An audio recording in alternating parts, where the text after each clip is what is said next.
कसं गेल्या वर्षापासून आम्ही प्रशासनाला वेळोवेळी पत्रव्यवहार करत आहे की हे जे आमचे कर्मचारी आहेत हे कोणी श्रीमंत नाहीत, तर त्यांना दर महिन्याला वेळेवर पगार झाला तर ते मुलांची शाळेची फी भरतात, घर भाडं भरतात, EMI असतं, EMI जातो.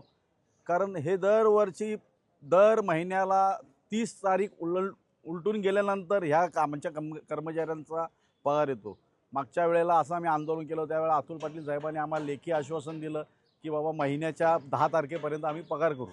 त्याच्यानंतर त्यांनी जे पत्र दिलं ते त्या पत्राला जागे राहिले की व्यवस्थित 6 महिने व्यवस्थित पगार यायला लागला. त्याच्यानंतर आमचे कोकरे साहेब आले.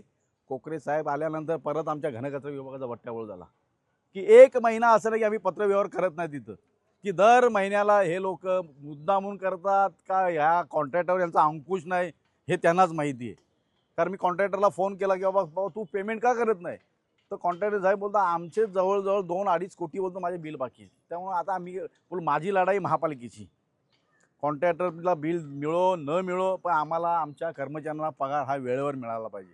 जर आज नुसतंच घनकचरा विभाग नाही, आमचे KDMTवाले आहेत ते सुद्धा संपावर आहेत. आम्ही बेमुदत याच्यावर गेलेलो आहे, सुट्टीवर गेलेलो आहे, सामूहिक सुट्टीवर गेलेलो आहे की बाबा जर आम्ही काम करून सुद्धा आम्हाला पेमेंट मिळत नाही, त्यामुळे आम्ही मग सामूहिक सुट्टीवर जाऊ. किती कर्मचारी आहेत संपावर जाणारे?